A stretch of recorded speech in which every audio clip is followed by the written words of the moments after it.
శ్రీమాత్రే నమః. జనవరి 10 ముక్కోటి ఏకాదశి. ఆడవారు గుర్తుపెట్టుకుని ఈ రంగు చీర కట్టుకుంటే ఆ లక్ష్మీదేవి అనుగ్రహం మీ మీదే ఉంటుంది. ముక్కోటి ఏకాదశి రోజున 33 కోట్ల దేవతలు భూమి మీదకు వస్తారు.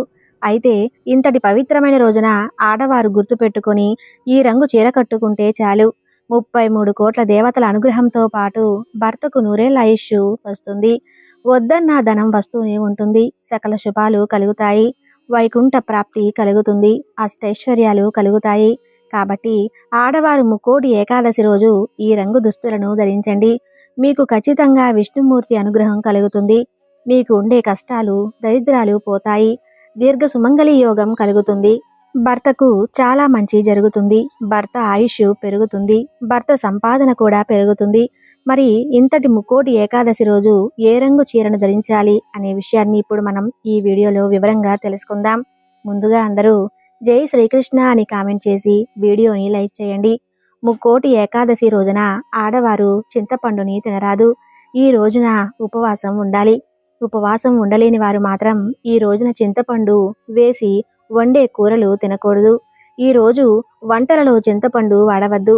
ఏ రూపంలోనూ కూడా ఈ రోజు చింతపండు తినవద్దు. కాదని ఈ రోజు ఎవరైనా సరే చింతపండు తిన్నారంటే మాత్రం నరకానికి వెళ్తారు. నరక బాధలు అనుభవిస్తారు. లేనిపోని కష్టాలు వస్తాయి. ఈ రోజున విష్ణుమూర్తికి అంత ఇష్టమైన రోజు అయితే ఈ రోజున ఇంటి మెయిన్ డోర్ దగ్గర ఈ ఆకులను కడితే చాలు. మీ ఇంట్లోకి ఎటువంటి నెగిటివ్ ఎనర్జీ రాదు. మీకు ఉన్న కష్టాలు దరిద్రాలు తొలగిపోతాయి. మీరు కోటీశ్వరులుగా మారిపోతారు అని పండితులు చెబుతున్నారు. ఈ రోజున ఇంటి గుమ్మానికి మామిడి తోరణాలు కడితే దైవశక్తులు వచ్చి సకల ఐశ్వర్యాలు కలిగిస్తాయని పండితులు చెబుతున్నారు. మన సంస్కృతి సాంప్రదాయాల ప్రకారం ఎన్నో ఆచార వ్యవహారాలలో పాటు కొన్ని మొక్కలను సైతం దైవ సమానంగా భావిస్తారు. అలాంటి దేవతా వృక్షాలకు ప్రత్యేకమైన పూజలు చేస్తూ వాటికి ప్రత్యేక స్థానం కల్పిస్తూ ఉంటారు. ఇందులో భాగంగానే మామిడి చెట్టును కూడా దైవ సమానంగా భావిస్తారు. ముక్కోటి ఏకాదశి రోజు పసుపు దారానికి మామిడి ఆకులను కట్టి ఆ తోరణాన్ని ఇంటి ప్రధాన ద్వారం కడితే ఏమైనా వాస్తు దోషాలు ఉంటే తొలగిపోతాయి. అలాగే ఇంటిలో నెగిటివ్ ఎనర్జీ తొలగిపోయి పాజిటివ్ దైవశక్తులు వచ్చి అన్ని శుభాలే జరుగుతాయి. ఇంట్లో ఏమైనా దుష్ట శక్తులు ఉంటే పోతాయి. అలాగే సకల దేవతలు అనుగ్రహం కూడా కలుగుతుంది. అంతేకాదు మామిడి ఆకులను చూస్తే మనసు ప్రశాంతంగా ఉంటుంది. ఇంట్లో ఉండే గాలి శుభమవుతుంది. తద్వారా చక్కని ఆరోగ్యం కూడా లభిస్తుంది. ఇంట్లో ఉండే ఆక్సిజన్ శాతం పెరిగి స్వచ్ఛమైన గాలి మనకు లభిస్తుంది. ప్రేమ, సంపద, సంతాన అభివృద్ధికి మామిడి ఆకులు ప్రతీక. ప్రతి ఒక్కరి జీవితంలో చాలా ముఖ్యమైనవి ఈ మూడే. అందుకే మామిడి ఆకులను ప్రతి శుభకార్యానికి ఉపయోగిస్తారు. అలాగే మనం ఇంట్లో ప్రతి శుక్రవారం రోజున మామిడి ఆకులు కట్టుకుంటే అన్ని శుభాలు జరుగుతాయి. ఈ జనవరి 10, 2025 వైకుంఠ ఏకాదశి. ఈ సంవత్సరంలో పుష్యమాసంలో వచ్చే ఏకాదశి వైకుంఠ ఏకాదశి అని అంటారు. తెలుగు పంచాంగం ప్రకారం జనవరి 9వ తేదీన మధ్యాహ్నం 12 గంటలకు ఏకాదశి తిథి ప్రారంభమై జనవరి 10వ తేదీన ఉదయం 11 గంటల వరకు ఏకాదశి తిథి ఉంటుంది. అయితే ఉదయం తిథి ప్రకారం జనవరి 10న శుక్రవారం నాడు వైకుంఠ ఏకాదశి జరుపుకోవాలని, కాబట్టి పవిత్రమైన వైకుంఠ ఏకాదశి నాడు వెంకటేశ్వర స్వామిని ఎలా పూజించాలి, పాటించవలసిన నియమాలు ఏమిటి, ఉపవాస నియమాలు ఏమిటి అనే విషయాల గురించి తెలుసుకుందాం.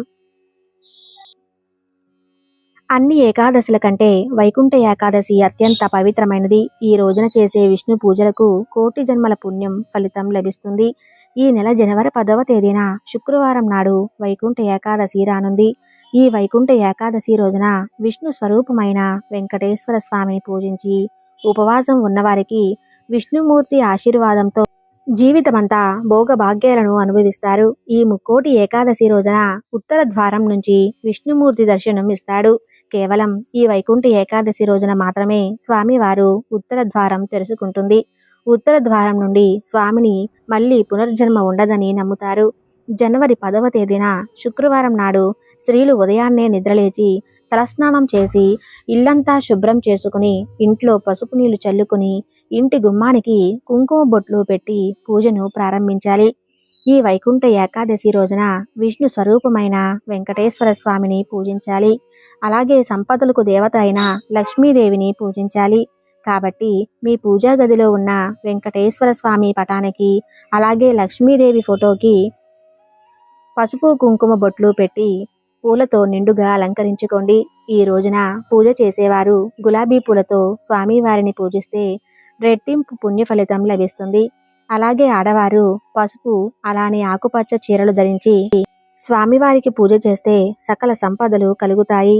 మీ దగ్గర ఉన్న నగలతో వెంకటేశ్వర స్వామిని విశేషంగా అలంకరించుకొని స్వామివారిని పూజించండి.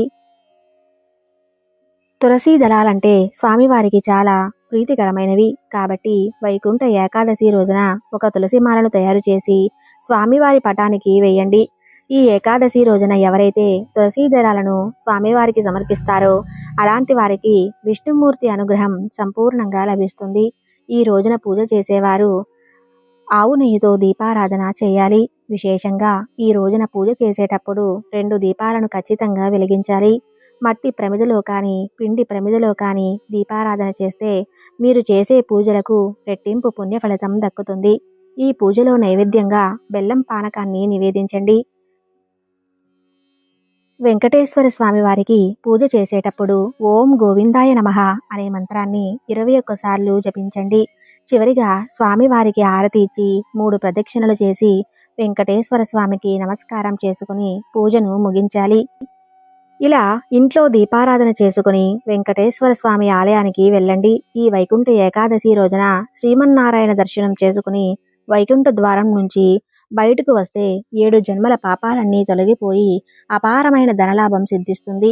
ఉత్తర ద్వారం నుండి స్వామివారిని దర్శించేటప్పుడు మీ మనసులో ఏదైనా కోరికుంటే మీ కోరికలన్నీ స్వామివారి పాదాల చెంతకు చేరుతాయి. ఏకాదశి రోజున ఖచ్చితంగా ఉపవాసం ఉండాలి. ఈ పవిత్రమైన రోజున ఉపవాసం ఉంటే 1000 సంవత్సరాల పాటు తపస్సు చేసినంత పుణ్యం లభిస్తుంది. వైకుంఠ ఏకాదశి రోజున సాయంత్రం సమయంలో ఇంటి గుమ్మం ముందు తప్పకుండా 2 దీపాలు వెలిగించాలి. ఇలా దీపాలు వెలిగించడం ద్వారా శ్రీ మహాలక్ష్మీదేవి మీ ఇంట్లో అడుగు పెడుతుంది. ఏకాదశి రోజున పొరపాటును కూడా బియ్యం మరియు గోధుమలలో తినకూడదు. అలాగే కూరగాయల విషయంలో కూడా తగిన జాగ్రత్తలు తీసుకోవాలి. ఈ వైకుంఠ ఏకాదశి రోజున ఆకుకూరలు అలాగే టమాటాలను అస్సలు తినకూడదు. సుగంధ ద్రవ్యాలకు దూరంగా ఉండాలి. పెరుగు తినకూడదు. అలాగే ఉల్లిపాయలు వెల్లుల్లి తినకూడదు. మాంసాహారానికి దూరంగా ఉండాలి. ఈ ముక్కోటి ఏకాదశి రోజున మోరా అనే రాక్షసుడు బియ్యంలో దాక్కుంటాడట. కాబట్టి ఏకాదశి రోజున అన్నం తినకుండా ఉండాలని ఒక నియమం ఉంది. కాబట్టి వైకుంఠ ఏకాదశి రోజున అన్నం తిన్నవారికి అనారోగ్యం వస్తుందని నమ్ముతారు.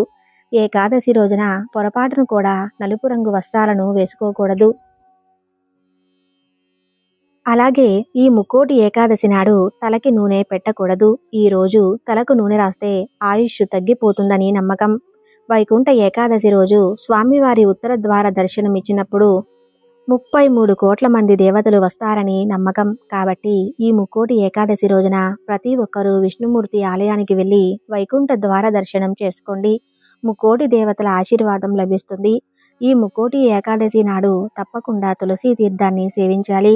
గోమాతలో ముక్కోటి దేవతలు కొలువై ఉంటారు. కాబట్టి ఈ ముక్కోటి ఏకాదశి రోజున గోవుకు ఆహారం తినిపిస్తే మాత్రం ముక్కోటి దేవతలకు భోజనం తినిపించినంత పుణ్యం లభిస్తుంది.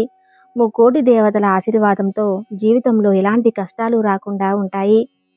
వైకుంఠ ఏకాదశి రోజున ఉదయాన్నే నిద్రలేవాలి. పొరపాటును కూడా ఆలస్యంగా నిద్రలేవకండి. ఈ రోజున ఎవరైతే ఆలస్యంగా నిద్ర లెగుస్తారో అలాంటి ఇళ్లల్లో దరిద్ర దేవత నివసిస్తుంది. మధ్యాహ్నం సమయంలో అస్సలు నిద్రపోకూడదు. ఈ రోజు ఉపవాసం చేసేవారు మంచం పైన కూర్చోకూడదు. అలాగే ఈ రోజున పొరపాటును కూడా తులసి ఆకులను కోయకూడదు. ఈ వైకుంఠ ఏకాదశి రోజున ఎవరితోనూ అబద్ధాలు చెప్పకూడదు. వైకుంఠ ఏకాదశి రోజున తులసి మొక్క దగ్గర ఒక నెయ్యి దీపం వెలిగించి తులసి దగ్గర నమస్కారం చేస్తే విపరీతమైన సంపద మీ ఇంటికి లభిస్తుంది. ఈ వైకుంఠ ఏకాదశి రోజున ఆ పరమేశ్వరుడు హాలాహల అని భక్షిస్తారని అంటారు. అందుకే ఇది చాలా పవిత్రమైన రోజు. ఈ ముక్కోటి ఏకాదశిని చాలా పవిత్రంగా భావించి పూజలు చేయండి.